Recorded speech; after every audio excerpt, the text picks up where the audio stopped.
Boa noite, Ângela. Muito obrigado por você estar me recebendo.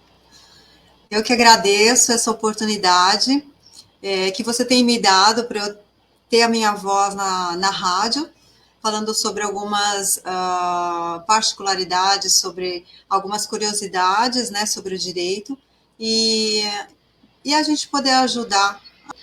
Eu agradeço. Muito bem. Falar da rádio, de tantos outros assuntos variados. Porém, quem é Ângela Pontes por Ângela Pontes? Ângela Pontes, eu sou advogada, né? Eu gosto muito de direito de família, eu acho que você já percebeu, né? Meus áudios são bem focados em direito de família. E tudo isso começou porque eu fui fazer um trabalho com crianças de abrigo e, enfim, isso me abriu vários leques. Hoje eu trabalho como voluntária, né? Crianças de abrigo e também violência doméstica. Eu acho muito importante porque, de uma certa forma, a violência doméstica ela acaba afetando as crianças, a família como um todo, né? Você falou sobre o trabalho voluntário. O que te incentivou a trabalhar com as crianças, né? E num projeto interessante que eu estou vendo aqui, que é o Mulheres do Brasil e o projeto Justiceiras. Então, quando eu iniciei a trabalhar com crianças, logo veio a pandemia, a gente não conseguiu concluir todo o trabalho. Mas a gente já vinha há um tempo estudando sobre isso para poder trabalhar com as crianças, porque não é chegar lá no abrigo e quero trabalhar e pronto. Não, a gente tem que fazer um cursinho, a gente tem que conversar com psicólogas, com assistentes sociais, né? E no abrigo, nos abrigos, que hoje não tem mais orfanatos, são abrigos, onde ficam crianças, no máximo até 12 crianças, né?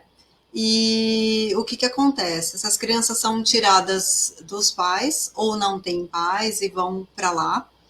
E quando elas completam 18 anos, elas têm que sair do abrigo.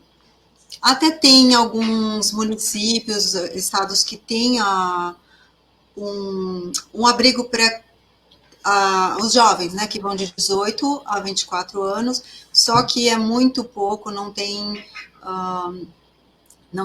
desses abrigos suficiente para colocar todos eles. E o que acontece? Essas crianças saem de lá com 18 anos e muitas não têm para onde ir.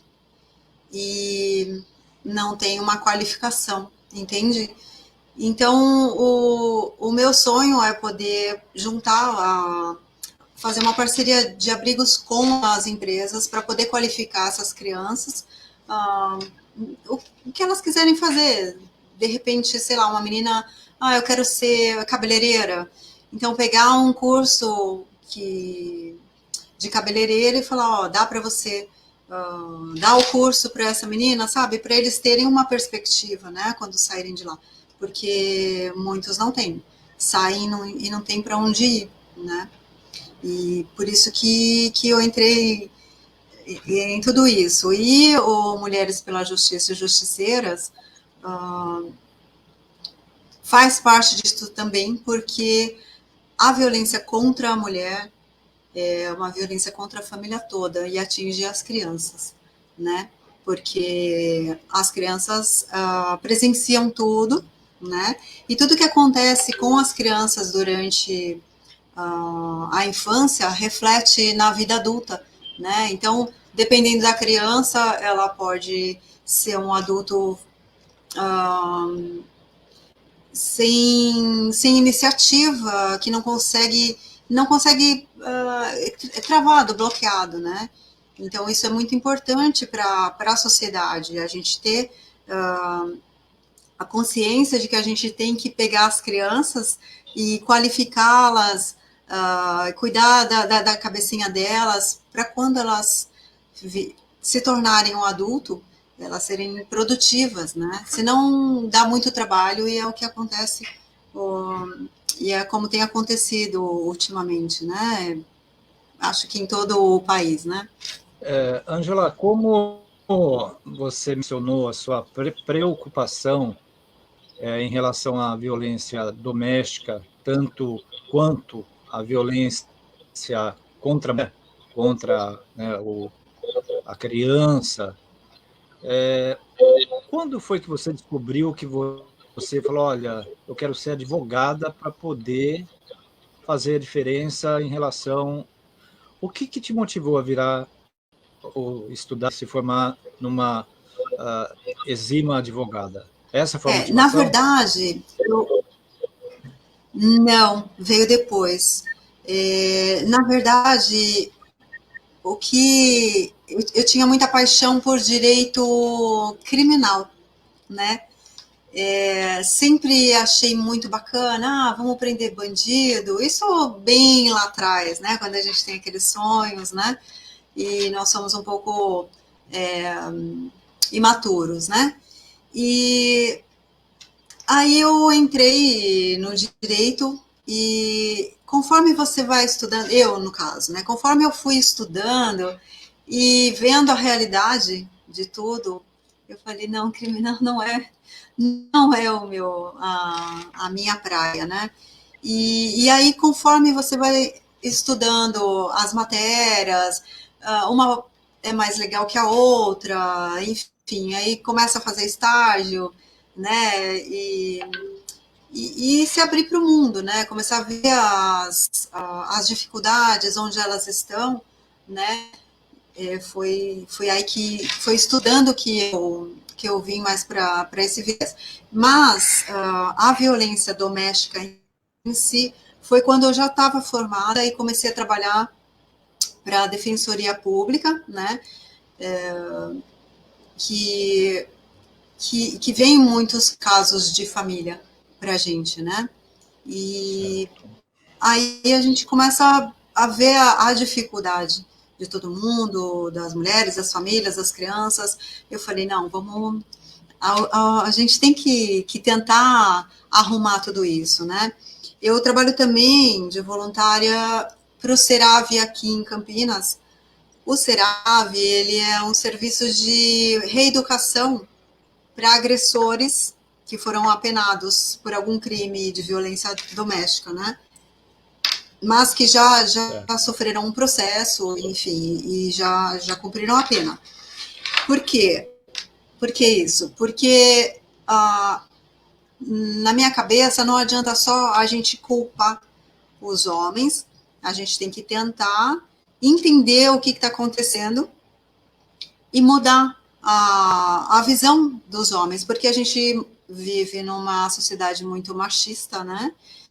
E, por incrível que pareça, ainda muitas igrejas, elas criam a mulher e o homem como se a mulher devesse obediência ao homem, e não é assim que as coisas têm que ser. Então, como eles são doutrinados assim, aí quando a mulher faz alguma coisa que não goste, né, aí é onde tudo desanda, né?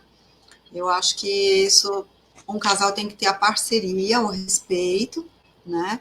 Um tem que respeitar os gostos, o jeito do outro, e é assim que a gente vai conseguir, né? Então, eu comecei a trabalhar de voluntário no Serave, eu sou a única advogada, eu sou curiosa, os outros são psicanalistas, psicólogos, terapeuta, mas como eu gosto muito de psicologia e também quero contribuir, eu estou lá com eles e tentando ajudar, e assim, em Campinas, que é onde eu moro, isso começou, já faz um tempo, tivemos que parar, todo mundo teve que parar na pandemia, mas em São Paulo, na cidade de São Paulo, que já tem há algum tempo, pelos dados que a gente olha de lá, 60% a 70% dos homens não voltam a cometer a violência, entendeu? Ele é bem voltado para isso. Eles são condenados pela justiça a cumprir uma pena, ou porque bateram, enfim, eles cumprem a pena, e aí o Poder Judiciário, eles mandam para a gente, né? É como se fosse, assim, uma pena a mais, mas não é, mas tem que cumprir, você entendeu? O juiz manda para a gente, eles têm que cumprir o curso, como se fosse um curso, né? E quando eles saem de lá, alguns saem com uma outra cabeça, porque são todos homens, é um grupo de reflexão, então eles vão fazendo um bate-papo, né? No começo, eles ficam meio assim, eles são durões e tudo mais, só que conforme vai passando o tempo, um escuta a história do outro, e um vai. Eles vão refletindo sobre o assunto, entendeu? Então é bem bacana. Seria quase uma terapia, na verdade, não é? Isso. É um grupo reflexivo, é bem bacana, é uma terapia. Um confronto com si próprio e com a situação que se cria, né? Bom, ainda dentro dessa área, família, né? Hoje nós estamos com algumas questões baseado ainda no país berço da democracia, né? Os Estados Unidos tendenciando para a questão do aborto. Qual é a sua visão como pessoa em relação a essa questão do aborto no país mais democrático, ou pelo menos pseudo, né?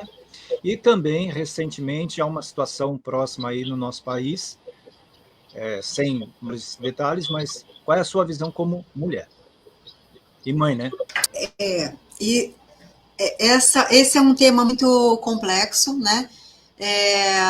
Eu não tenho uma visão só, porque eu, como advogada, a gente tem que olhar cada caso isoladamente, né?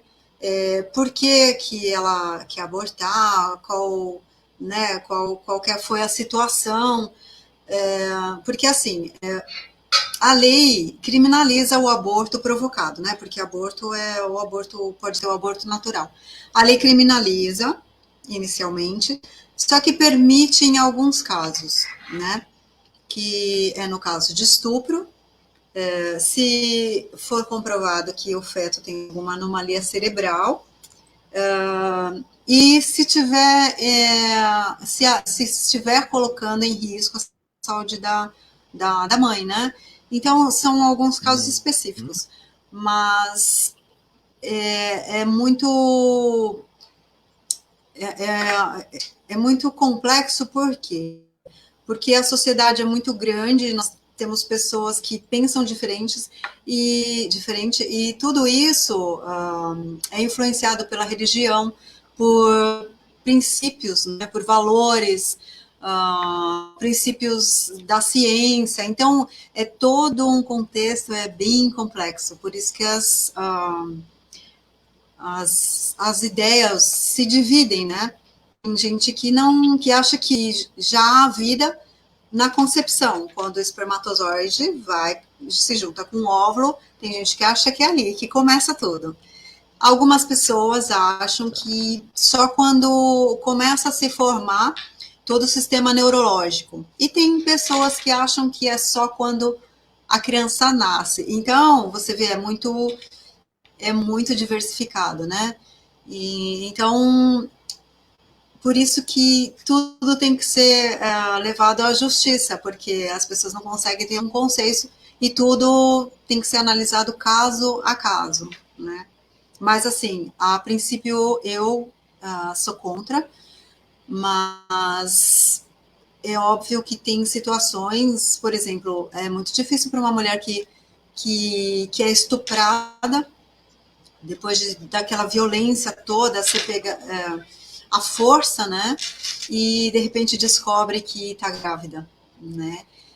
Eu não consigo me colocar no lugar de uma mulher que de repente teve essa violência e depois tem que gerar a criança e tem que ter que olhar para aquela criança o resto da vida e lembrar daquilo tudo, sabe? É muito complicado, não dá para a gente julgar, né? Ainda dentro da sua área. você me falou uma coisa um pouquinho lá atrás. Você, quando era criança, você gostava de brincar com boneca? Ou não? Eu nunca gostei de brincar de boneca. Eu gostava de ter as minhas bonecas, minha irmã gostava de brincar de boneca, e eu montava toda a casinha. E aí ela brincava e eu ficava só olhando. Eu gostava de brincar na rua, né? Geralmente é assim, né? Mas eu te fiz essa pergunta por um seguinte: que momento que você descobriu, quando ainda criança, ou percebeu que, olha, eu vou para o direito, eu quero ser advogado? Porque quando uma criança, o que ela quer ser? Ela quer ser, para os meninos, bombeiro. Hoje não, né? Hoje todo mundo quer ser youtuber. Antigamente era ser jogador de futebol. Hoje é ser youtuber conhecido. Mas, e as meninas? Antigamente sonhava com o príncipe encantado, outras queriam professora. A Ângela queria ser advogada quando não brincava com, com as bonecas, ia brincar na rua e já fazia lá suas averbações, os seus questionamentos ou não? Foi ali que você descobriu? Não, eu queria ser médica. Eu queria ser médica e cardiologista. Só que quando a gente vai crescendo, estudando, a gente vai amadurecendo, estudando e conhecendo o mundo, a vida, a gente vai mudando, né? Eu já quis ser psicóloga também, só que eu gostei muito do direito, e aí eu fui para o direito, só que eu ainda tenho um pezinho na psicologia. Tanto que, bom, o advogado, ele é um pouco psicólogo, né? Eu, como trabalho com direito de família, a gente recebe aqui, né, o casal, as pessoas, e a gente tem que conversar, tentar conciliar. Uma coisa que eu não gosto de fazer é falar, não, deixa comigo, eu vou resolver, a gente vai acabar com aquela pessoa. Não, eu acho que a gente tem que primeiro tentar conciliar, se não tiver jeito mesmo, fazer da melhor forma para as duas partes, porque são duas vidas e muitas vezes tem as crianças no meio e como você já sabe, criança para mim é muito importante, as brigas têm que ficar fora, né? As crianças não precisam saber de tudo isso, né? Então, quando eles vêm para cá, eu tenho que conversar com um, com outro, a gente chega a um consenso, né? Mas se chegar para mim e falar assim, ó, eu não quero nunca mais que ele veja meu filho, eu falo, não é aqui que você tem que vir, não. procurar outro advogado, porque assim eu não trabalho. Não. O que eu percebi é que você trabalha em prol da família, em prol do bem-estar, mas muitas vezes não é só do casal. Eu acredito que você visa muito a criança, o filho, os filhos, né? Que é a parte inocente, de onde que eu tive o prazer também de ver você numa live com outros dois profissionais, um do direito também, e o outro da parte da psicologia, né? Se eu não me engano, né? Terapia. E vocês falavam sobre a alienação parental.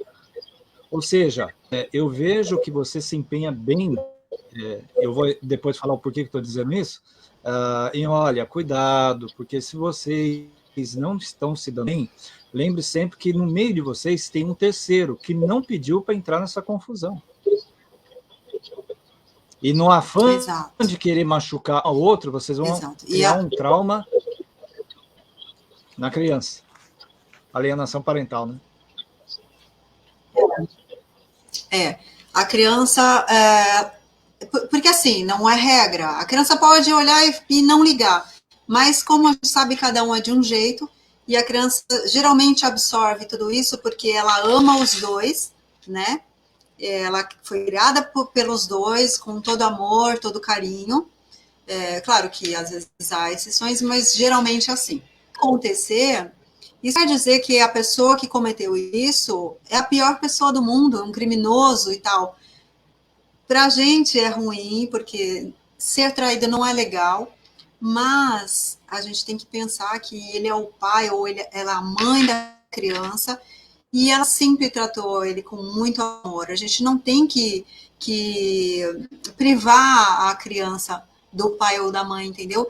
E isso, quando chega lá na frente, que ele cresce com todo esse trauma, ele pode ir para as drogas, ele pode ter depressão, são várias coisas que podem acontecer, entendeu? Aí o adulto nunca consegue fazer nada na vida, né? Mas tem criança que não liga e toca a sua vida, mas a maioria tem reflexo, sim. Angela, e como que é ser advogada? Porque você mexe com uma situação bem complexa, problema dos outros, e não é problema de ir lá e tirar um fio de cabelo branco e tá tudo certo. É um problema complexo, a lei jurídica, né, detalhes e tudo mais. Como que é lidar com esse tipo de situação que é um trabalho? Como que é ser uma advogada, mãe, esposa, e ter tempo ainda para falar, agora eu vou cuidar de mim? Como que é lidar com tudo isso? Porque tem dia que eu acho que você pega casos que realmente abalam, né? Mexem com a... Como que você lidar com isso, psicologicamente falando? Hoje, como eu sou mais madura, eu consigo. Eu sempre tive esse espírito conciliador, entendeu? Então, ainda bem que ainda bem que eu não fui para o mal, né? Porque senão eu ia manipular para o mal. Mas enfim, a maioria das vezes eu consigo conversar com as pessoas e deixá-las um pouco mais tranquila, né? Antigamente, eu acho que quando a gente é mais jovem, a gente é muito impulsivo, a gente se envolve mais emocionalmente. Então, conforme a vida vai passando, a gente vai tratando de forma diversa, né? Hoje, assim, é claro que não dá para a gente separar tudo, né? Eles falam, advogado não pode se envolver emocional, mas é impossível, em alguns casos, a gente não se envolver, né? É claro que a gente fica no nosso cantinho, temos que ser imparciais, né? Mas às vezes eu sofro um pouco ainda, sabe? Mas eu consigo, hoje em dia eu consigo controlar um pouco mais. Eu vou te fazer uma pergunta, talvez eu falei que não ia fazê-la, mas capciosa. O profissional do direito, de alguma forma, ele tem, ou ele pode manifestar, você falou que não pode manifestar, muitas vezes se envolver emocionalmente. Mas e quando ele se envolve sentimentalmente a ponto de externar isso em prol de uma pessoa, ou de alguém, ou de uma causa ao qual não deveria se manifestar? Do que eu trato de um poder um pouco mais superior. Então, Como que é isso? O ativismo, o advogado pode fazer isso? é que assim, varia muito da pessoa, né? Por exemplo, eu lido, eu defendo, né? Lido com violência doméstica, faço parte de justiceiras, atendo as mulheres, e são casos assim que a gente nunca imagina que aconteça, parece que só tem em filme, mas existe, né? Mas o que acontece? A gente tem que se segurar, né? Por exemplo, eu tenho bastante colegas que crucificam o homem, e eu não estou defendendo, tá? Porque eu acho que quem bate, quem espanca, tem que mesmo ter uma pena, porque isso não se faz, né? Todo mundo sabe que não pode bater, não pode matar, né? E aí vem aquela parte da pessoa que ela sai do controle e acaba fazendo besteira. Então, eu tento neutralizar essa minha raiva que eu poderia sentir do homem, entendeu?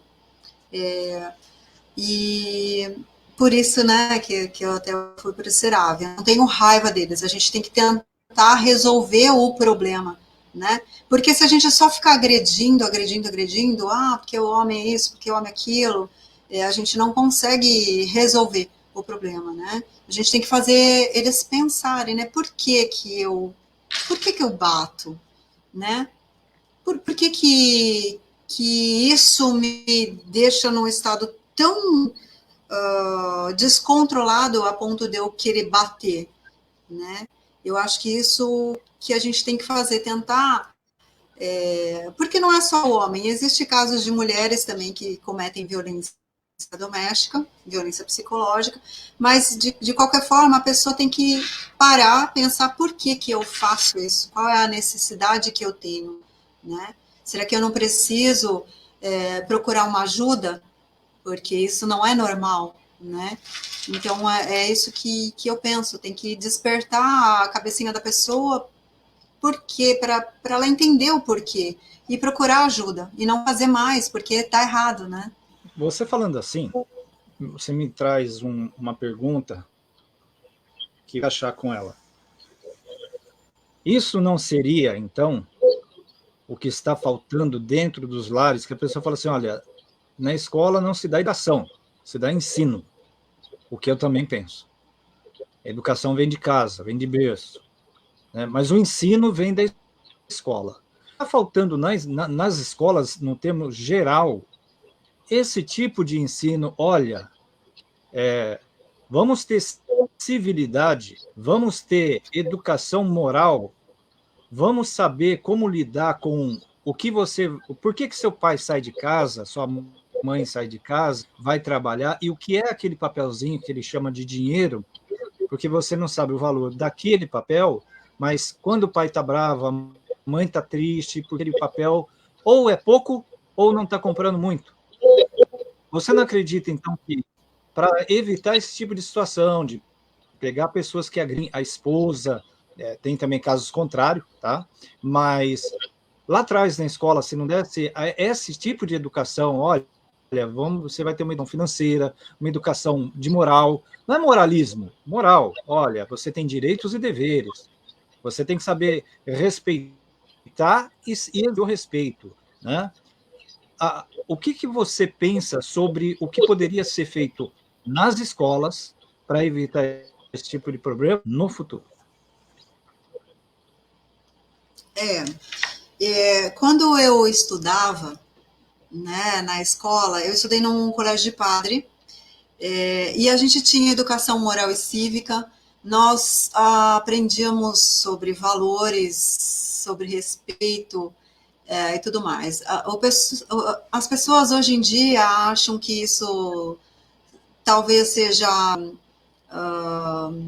esqueci o nome agora, uma arbitrariedade que, como o colégio militar, eu acho isso bem bacana, porque as pessoas têm que aprender que tem hierarquia. O pai tem que ser acima do filho, entendeu? Não estão no mesmo patamar.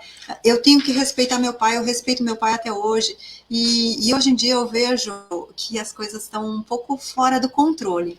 Mas voltando à escola, o que eu prego é que a gente devia ter educação financeira nas escolas, para aprender a lidar com o dinheiro, para entender o que significa o dinheiro, né? Alguns estados, lá nos Estados Unidos, eles têm a educação financeira, e quando alguns chegam aos 18 anos, eles têm até uma poupança, o que eu acho isso muito bacana, sabe? Ter essa intimidade com o dinheiro e com o que fazer com ele. Porque o que acontece aqui no Brasil, parece que algumas pessoas, elas alienam um pouco o filho, porque falam, a criança não entende nada, a criança entende muito. Se a gente ensinar as coisas para ela, ela entende, ela é muito esperta, né? E então eu vejo, por exemplo, você está aí no Japão, né? O Japão, ele é um sonho, né? Como educação. Meu irmão morou 19 anos aí, ele me conta várias situações, a gente vê as situações também pelos noticiários, e as crianças aí, elas ajudam a limpar a escola, né? O que eu não acho demérito nenhum, eu acho que elas têm que entender por que a escola tem que estar limpa, isso é educação, como fala, é o social, né? A gente tem que, nós vivemos em comunidade e nós temos É o que coletivo. tratar assim. Por exemplo, meu irmão falou que, sim, meu irmão falou assim que no Japão, não foi só ele que falou, que eu tenho os meus primos que moram aí também, que certa, sei lá, alguma semana a comunidade pega todo mundo e fala assim, vamos limpar essa praça hoje. E pelo menos na cidade dele era assim. Aí todo mundo vai lá e limpa a praça, sabe? E aqui não, aqui todo mundo reclama. Ah, não, ninguém faz nada, ninguém faz isso, mas o que você está fazendo para melhorar, né? É uma regra. É uma regra. Eu tenho uma... Seu irmão passou uma informação correta. Isso é uma regra no Japão. Não é só numa cidade. É o Japão inteiro. Então, Você tem isso os é seus viver em kaikan, comunidade. a gente chama aqui de kuminkan, um local certo, você reúne os moradores da rua e um dia X específico, vocês saem e vão fazer limpeza. Ou seja, catar plástico, garrafa PET, e tem um dia também de arrancar os matos. Aí vai ter o dia que você vai ter que ir lá limpar o lugar que todo mundo gosta de ir nas festas. Ninguém gosta de limpar. Aí você fala assim, tá, mas por que isso? Se eu tenho um quintal já para limpar. Porque se você não limpar lá, você não limpa o seu. Se você limpa o seu, você não gostaria de ir para o lugar sujo. E se você vai num lugar, ou não vai, independente se vai ou não vai, você está pagando por aquilo. Na fábrica, se você não tem serviço, você vai fazer limpeza. Onde Sim, começou ele isso? falou isso Na para mim. escola. Na escola. Na Eu estou te escola. mencionando isso para você ver que você não está errada. Educação moral e cívica não é educação de dar lição de moral e pôr a pessoa num tipo de uma repressão. Não. É para você viver em coletividade. Exato, exatamente. Eu escutei um desabafo de um professor aqui, que é professor do Estado, e ele foi exonerado porque ele falou assim que no final ele tentava educar os alunos, né? Ele falou assim que teve uma vez que, porque assim, os alunos chegam, a classe está limpinha porque alguém foi lá e limpou. No final da aula, ele falou assim, era papel para tudo quanto é lado, papel no chão, papel amassado no chão. E o que ele fazia? Ele falava assim, quando vocês chegaram aqui, estava tudo limpo, então nós não vai sair ninguém enquanto vocês não recolherem toda a sujeira que vocês fizeram, né? E isso foi indo, gerou a exoneração dele. É uma coisa que não dá para entender, sabe? Ele está tentando mostrar para as crianças a forma certa, né? E aí ele recebe várias reclamações dos pais, sabe? Então, desde lá de trás, sabe? Os pais não são educados para isso. Ah, meu filho não pode, sei lá, passar um paninho na mesa. Mas desde quando isso é demérito, sabe? É meio estranho para mim. Eu falo que todo mundo quer ir no restaurante e ser servido, mas poucos querem servir.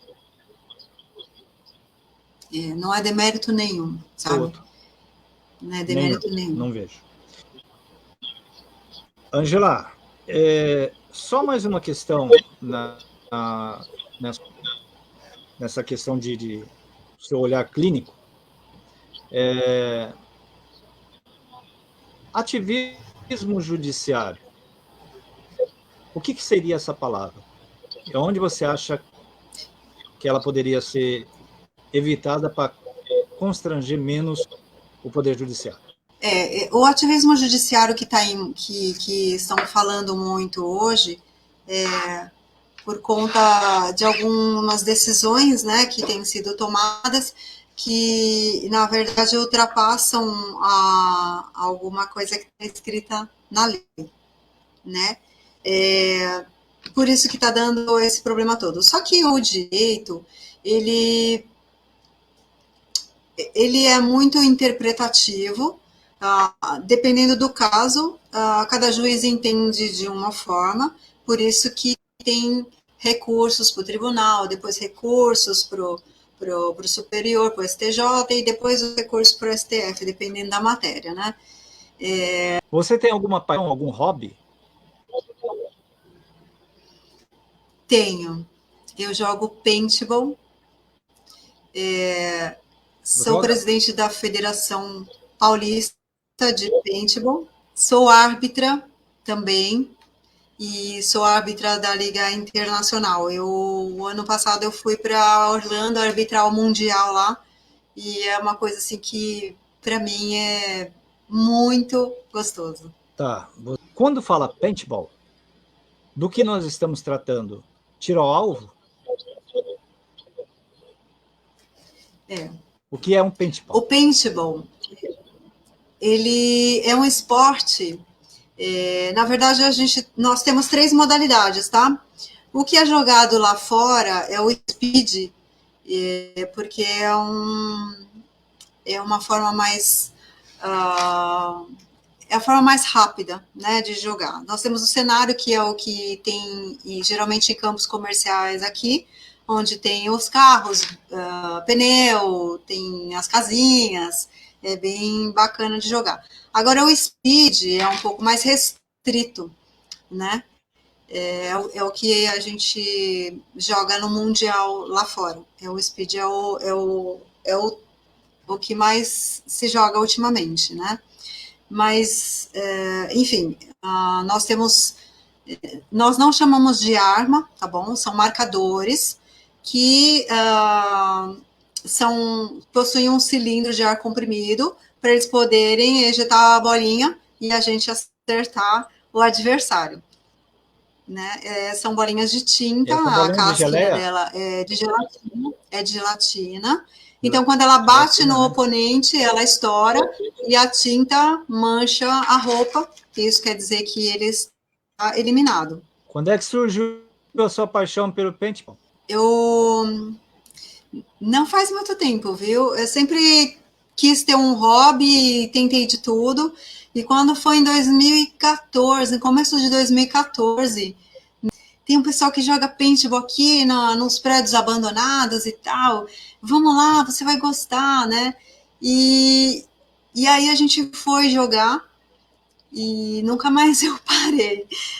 Me envolvi na federação já em 2015 e nunca mais saí, né? Esse ano de 2022 eu entrei de novo nessa gestão.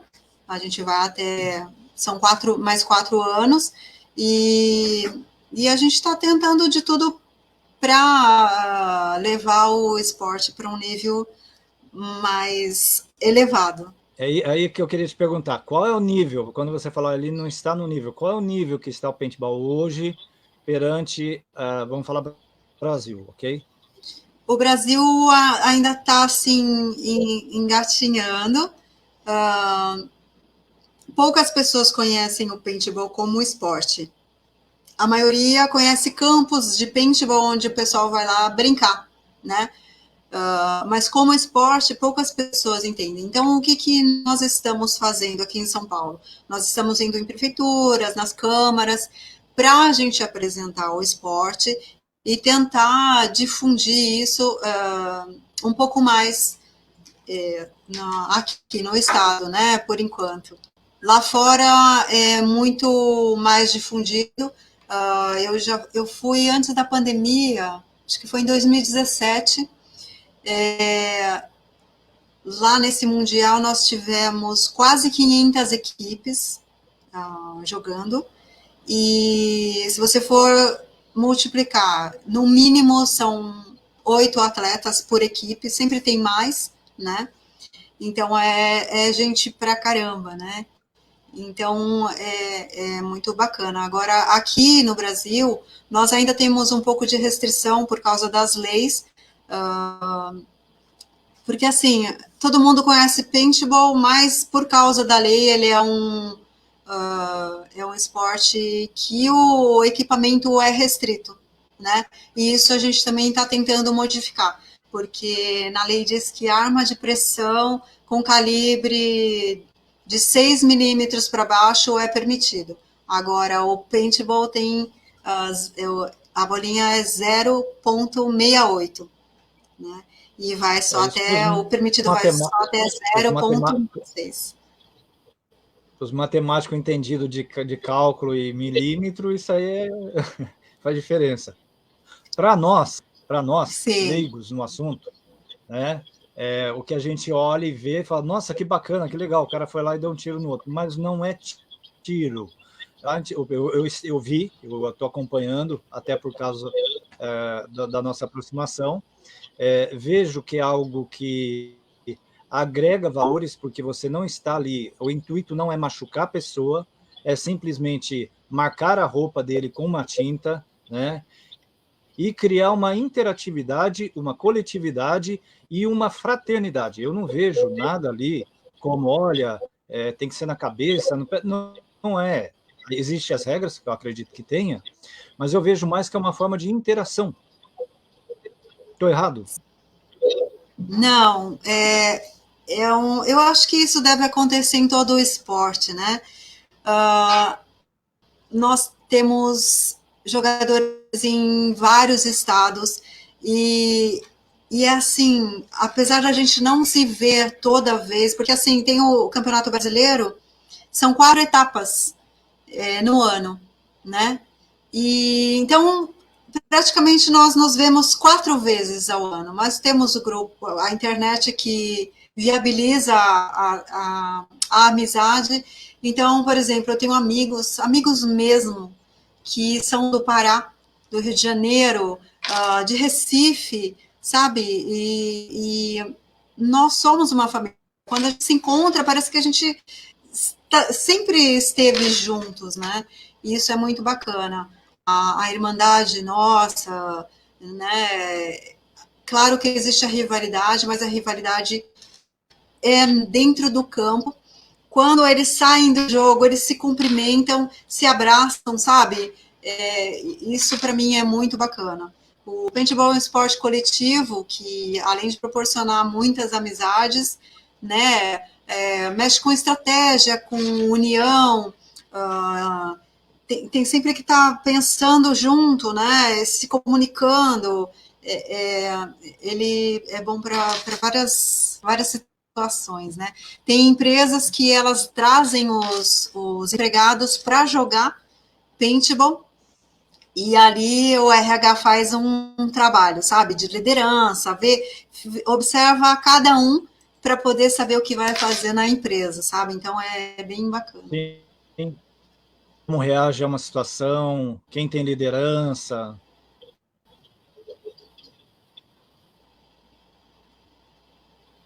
É isso, né? Comunicação, liderança. Comunicação, sim.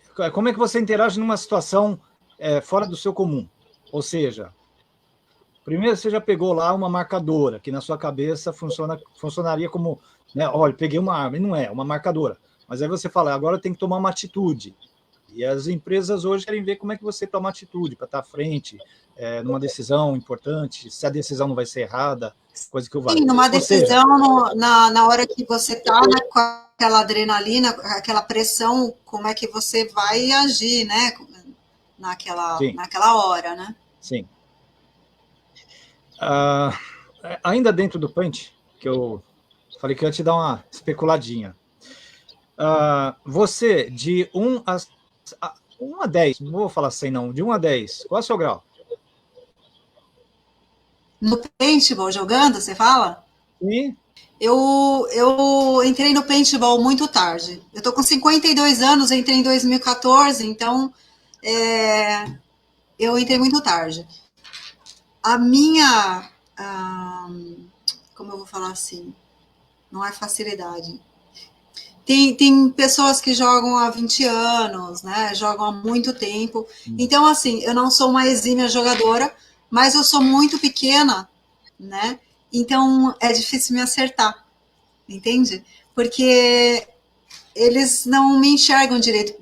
Assim, pelo que eles me relatam, às vezes eles têm uns que me chamam de ratinho. Porque eles olham, eu já corri de um banqueiro para outro e eles não conseguiram me pegar, né? Mas assim, jogar bem mesmo, eu não jogo. Mas por causa do meu tamanho, eu tenho uma vantagem. Mas se você estiver dentro... Mas eu sou boa, se você estiver dentro da questão, você também não foge. Sim, eu sou front, né? Front é o que vai para frente, porque tem toda uma estratégia, né? Tem que ter uma pessoa atrás de mim para conseguir fazer eu andar e ele andar e chegar ao objetivo que é o bater o ponto lá no campo adversário. Então, eu, com esse meu tamanhozinho, às vezes eu chego lá e consigo. E como é... Agora uma pergunta bem... E como é ser uma árbitra com um monte de jogadores? Eu sei que tem mulheres, mas vamos lá. Você como árbitra, não como jogador. Como que é? Para lidar com isso aí. Mas você fala jogadores por eles serem homens? Sim. Por se tratar de uma competição com homens, um pouco de mulher, mas você é a árbitra, você não é o árbitro, você é a árbitra. Hoje em dia é tudo igual. Eu acho que eles não estavam tão acostumados com mulher. Na verdade, não tem muita mulher jogando, nós somos 1% de todos jogando, né?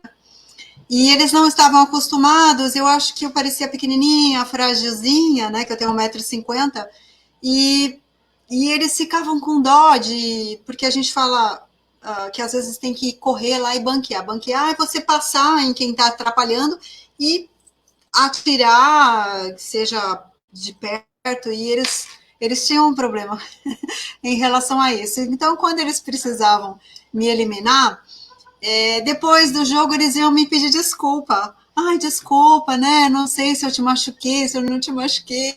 Mas isso foi indo durante todos esses anos. Então, assim, já se tornou normal, todo mundo ali é igual. Hoje em dia eu estou mais na arbitragem, na organização, então eu não consigo me comprometer com uma equipe para eu jogar todo o circuito, né? Então eu não estou jogando. Mas a gente tem uma jogadora no Rio de Janeiro que ela tá assim despontando e é bem bacana a gente ver uma mulher no meio dos homens e os homens querendo que ela jogue com eles, né? É bem bacana. E você, como está à frente da presidência me fala de novo a associação que você está, por favor, da Liga. A sigla é FEPESP, é Federação de Paintball do Estado de São Paulo. Como que está a questão de apoio, principalmente da área empresarial? Como que ela vê para apoiar o evento do Paintball? Patrocinar.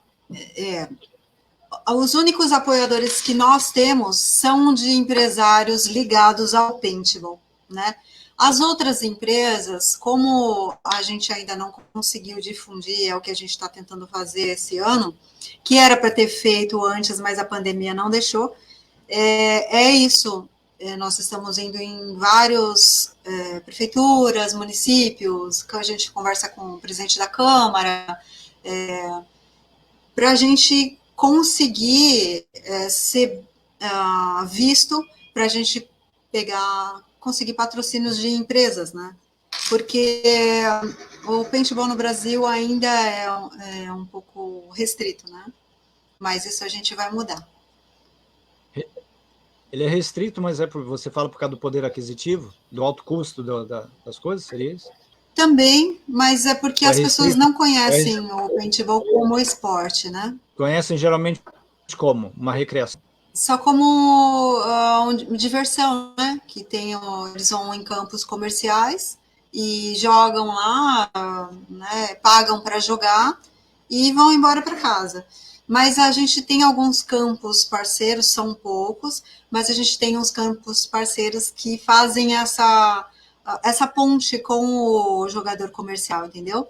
Então, lá em Atibaia nós temos o Atibaia Paintball Clube, que é um parceiro forte nosso, e quando a gente faz o campeonato lá no campo dele, ele traz os clientes para olharem o paintball como esporte, né?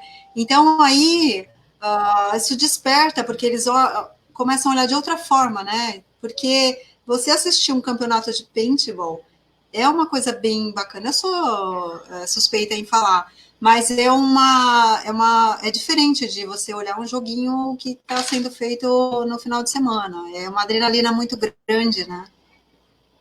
É a duração de quanto tempo um campeonato? No caso, eu vou hoje vou assistir um campeonato, vou participar, não participar dele, vou assistir. Depende do campeonato. Por exemplo, dia 24 agora nós teremos o Campeonato Paulista de paintball, que é a modalidade speed. Então, nós fazemos em um dia só. Vai mais ou menos das 7 às 5 horas da tarde.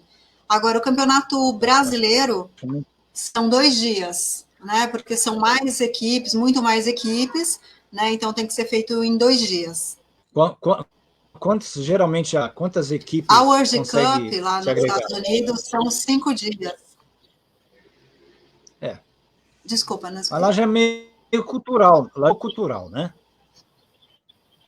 Sim. Sim. Mas eu digo assim, aqui no Brasil, eu estou batendo um pouquinho aqui ainda, você falou que vai ter um campeonato dia 24. Aonde? Vai ser em Atibaia. Em Atibaia. Lá em Atibaia. Esse campeonato, as pessoas que estão nos vendo, pô, caramba, quero conhecer, quero ver, ela pode ver ou não? É só quem está inscrito, filiado, como que é isso? Não, é só aparecer lá. Divulgação nas redes sociais, né? Sobre tudo que a gente faz. A gente já fez... a gente está retomando agora, né, por conta da pandemia.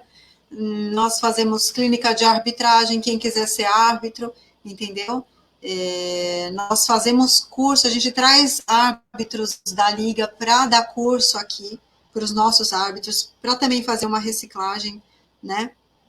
Mas tudo a gente faz pelas redes sociais. Hoje em dia, né? Hoje em dia é só rede social. Mas eu acho interessante, né? E você falou um pouquinho com conversa com o vereador e tal, levar para que isso também seja algo no setor social para as crianças e pegar uma marcadora, né? O que ela vai agregar aprendendo aqui com o paintball e o que ela vai desagregar pegando o que não precisa pegar e que não é para pegar. A gente precisa desmistificar o paintball, né? Porque o pessoal acha que alguns, né, acham que é um esporte violento e, assim, de violento não tem nada. Estando com a máscara, é bem tranquilo. A gente não tem problema nenhum de acidente em campo, sabe? É bem tranquilo. Ele é menos, vamos falar assim, ele é menos intuitivo para a violência, né? Apesar que você tem um objetivo de marcar a roupa do seu oponente, mas ele não tem um contato físico de você falar assim, olha, para eu poder pegar uma bola, eu tenho que arrancar a canela do meu adversário, que não é nenhum oponente, né? E naquilo você tem um contato físico e acaba se machucando e gerando toda uma situação. Bom, já viu que eu gosto de futebol, né? Nem um pouco. Nós não temos contato físico algum no paintball. Não tem. Por isso que eu falo, desmistificar, né? Porque o objeto não pode ser o vilão de uma situação, porque senão a bola é mais perigoso. Mas Por causa de bola, eu já vi gente jogando vaso sanitário de cima do estádio numa pessoa. E era só uma bola. Então, complicado. Eu falo, não, é simples. O esporte depende muito do que você chama de esporte. Tem o interesse e tem o esporte de fato que é agregador, né? Qual o propósito?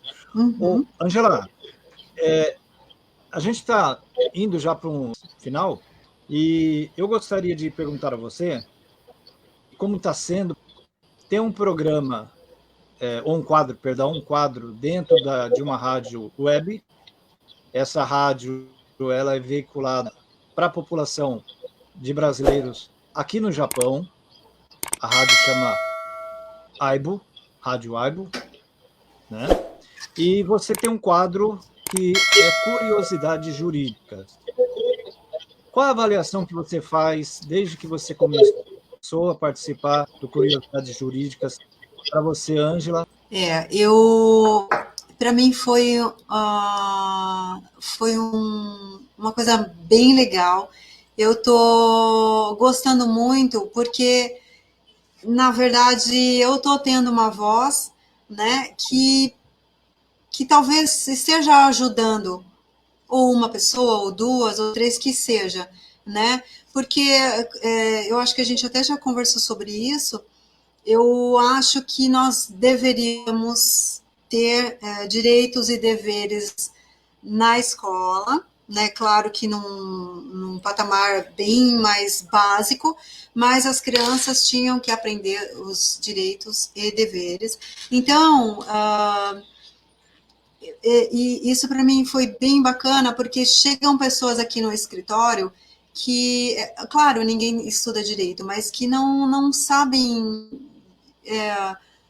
de nada, né? E de repente, quando ela chega aqui, o direito dela já prescreveu, ela não tem mais direito, sabe? Então, quando a gente consegue ter um canal para passar algumas curiosidades para a pessoa, para ela entender, nossa, sabe, eu vou pesquisar sobre isso, vou atrás de um advogado para ver sobre isso, porque comigo está acontecendo, sabe? Então, eu achei que foi uma oportunidade bem bacana para mim, porque era isso que eu sempre quis, né? Que as pessoas pudessem entender um pouco mais sobre os seus direitos e deveres também, né? Porque no final eu acabo falando sobre as duas partes, né? Então, eu até agradeço a oportunidade e vamos continuar com esse trabalho. Eu também tenho que fazer das suas as minhas palavras, de te agradecer por estar colaborando, não com a rádio somente, mas com as pessoas que aí estão ouvindo, né? Tem sido um quadro muito prestativo, de uma relevância social valorosa, e para as pessoas que eu converso, elas perguntam muito como que pode alguém falar com tanta simplicidade como tivesse do meu lado, falando, espero que vocês estejam bem, até a próxima. Parece que não. Parece uma coisa simples, mas muitas vezes você não ouve um bom dia. E quando você ouve, olá, espero que você esteja bem, faz muito bem para quem está ouvindo. E você falou assim, eu não sei se eu estou falando para uma, duas pessoas. A rádio, desde que você começou a participar com o seu quadro Curiosidade Jurídica, ela tem tido assim, uma grande fluxo de pessoas acessando o site, ouvindo a programação, e eu posso falar para você com toda certeza que foi de 1 para 1000. Então, mais uma vez, eu quero te agradecer. Eu espero que a gente esteja, de alguma forma, também colaborando com você, né, levando, através desse espaço aberto, a oportunidade de você também poder, de alguma forma, concretizar aí e falar, olha, não estou falando para chamar pessoas para mim, estou chamando pessoas para ir de encontro com o seu direito, os seus deveres, né? E eu acho que foi isso que me chamou mais atenção em relação a você. Então, mais uma vez, na Rádio Aibo, quero te agradecer pelo quadro que está de segunda a sexta-feira, a partir das 8 horas, com uma exceção terça-feira, que começa um pouquinho mais tarde, depois das 8h30, e no demais, segunda a sexta, a partir das 8. Então, parabéns a Ângela Pontes, né, por essa participação, crédito e confiança na Rádio Aibo. Vou encerrar nosso bate-papo. Eu só queria falar que se alguém tiver algum tema, né, para pedir para a gente, né, entrar em contato com vocês lá na rádio, e passar o tema que eu faço com todo prazer. Com certeza a gente vai estar passando sempre uma coisa para você, né? Porque o pessoal pergunta muito. E, obviamente, que tudo que eu tenho tentado passar para você, algumas pessoas, não dá para você falar aquilo. E eu, como pessoa também, né? Sempre palpitando aí, mas aí sempre com essa competência que você leva muito bem. Você gosta mais de ser chamado de Angel? Não, não é que eu gosto, não. É que é o meu apelido. Meu apelido lá no Paintball é Angel, né? Eu não lembro nem quem começou com isso, mas enfim, agora o Brasil todo me chama de Angel, e tanto é que o meu uniforme tá escrito Angel, e o meu número é 1/2, que é meio, né? Porque eu sou pequenininha. É, é que eu sempre falo, né? A pequenininha de grande valia. Pequenininha e gigante na personalidade. Pequenininha, mas forte nas decisões. Pequenininha, mas com uma fibra sem igual. Pequenininha, mas uma pessoa amável, querida, humana, respeitável. Obrigada. Então, o pequenininho é só um charminho na vida da Angel. Eu vou te fazer 3 perguntas para a gente encerrar nossa live. Mais uma vez aqui, deixando meus agradecimentos para você, dizendo que essa nossa live está no canal Painel Atual, tá? Que as pessoas podem acessar. Você tem redes sociais, Ângela, para que as pessoas possam te seguir, acompanhar o trabalho, o paintball e tudo mais? Como que as pessoas te acham? Tenho. O meu Instagram é Angela Pontes ADV. E o Facebook é Maria Ângela Pontes. Tudo que eu posto na página da federação eu reposto, né, nas minhas redes sociais. Nessas redes a gente acha você com tranquilidade, então, né? Sim. Conhece um pouquinho mais da Ângela. Vou te fazer as 3 perguntas. Tá bom. Um desejo especial. Desejo especial é o meu projeto dar certo. O projeto com as crianças, né? Por quê? Porque eu acho que, como a gente vê por aí, as crianças são o futuro, e realmente elas são, né? Se a gente tratar as crianças, cuidar das crianças, se a gente der uma vida boa para elas, boa que eu falo assim, elas têm que ter a oportunidade de aprender e de falar. A gente tem que dar o apoio psicológico. Eu até esqueci de falar isso durante a live, mas quando eu estudava na escola, tinha psicólogo na minha escola. E a psicóloga, ela de vez em quando, hoje eu entendo o que ela fazia, mas de vez em quando ela me chamava na sala dela, vem aqui, vamos conversar um pouco. E hoje eu entendo por que ela fazia aquilo, porque naquele dia eu não estava bem, né? A vida não era muito fácil naquela época, então ela fazia esse trabalho. E isso é muito bom, né? Porque aí ela consegue direcionar, talvez, se a gente estiver com algum problema sério, direcionar, ó, essa criança está precisando de terapia, está precisando disso ou daquilo, né? Por quê? Porque nós, quando somos crianças, nós temos que ter todo esse apoio para quando chegar na fase adulta, a gente conseguir ser um adulto normal. Claro que normal é um pouco difícil, né? Sempre a gente vai ter algum problema aqui, um problema ali, mas assim, não com tanto trauma como acontece, né? Isso é bom para a sociedade no todo, não é bom para a pessoa, é bom para a sociedade no todo. Muito bem. O que ou quem é a maior inspiração para você? Olha, são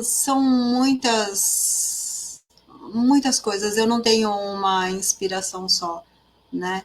Hoje eu tenho alguns juristas que me inspiram, né? Tem alguns psicólogos que me inspiram. É um apanhado de coisas que me inspira, né? Depois que eu amadureci, depois de há 3 anos atrás que eu saí de uma bolha, como se eu tivesse saído de uma bolha, foi que eu consegui olhar a vida de uma outra forma e começar todo esse trabalho, né? Que recado você mandaria para Ângela Pontes? Continue com força, fé que tudo vai dar certo. Seus sonhos vão se realizar. Eu tenho fé. Lembrando você e todo mundo que vai assistir, está assistindo, enfim, que essa nossa live, ela vai nos canais do painel atual, acredito também que vai estar aí de alguma forma sendo transmitido por você, e também vai ser transmitida ou retransmitida, tá? Na Rádio Aibo, no quadro do programa Painel Atual, que vai estar indo ao ar, já está na verdade, toda quarta-feira a partir das 20 horas. Então, te convido também para você ouvir você de novo. E quem quiser, é só acessar www.radioaibo.com. Facinho, não dá trabalho. Lá você ouve a Ângela Pontes falando de segunda a sexta e um pouquinho mais agora comigo. Tá bom? Eu quero mais uma vez te agradecer, não só por ter sentado, ter doado esse seu tempo preciosíssimo, que está tarde, eu sei disso, mas por ter se dedicado a me orientar e a gente conseguir realizar esse nosso bate-papo, que, olha, não foi fácil, né? Mas eu sou testemunha da sua paciência, dedicação, carinho, humildade e respeito ao próximo, ao ser humano. Imagina. Ou seja, você só tem a minha admiração por você, só tem a crescer. De pequena você não tem nada, mas a magnitude sua ultrapassa qualquer altura. Obrigada. É tudo para poder ajudar, orientar, né? Esse é o que vale, né? Então, nós vamos encerrando a nossa live de hoje, agradecendo a você que esteve conosco até agora. Espero que, de alguma forma, tenha conseguido orientá-la, trazer momentos aqui de interesses, né, coisa interessante, e já fica aberto aí para o convite, tá? Futuramente a gente está conversando de novo aí, outros assuntos, talvez um pouco mais capcioso em termos jurídicos. Mas será um prazer. Tá bom, Angela. Muito obrigado pela sua atenção, pelo seu carinho. Uma boa noite, um bom descanso, um bom final de semana aí para vocês. Eu que agradeço, para você também, e qualquer coisa eu estou à disposição.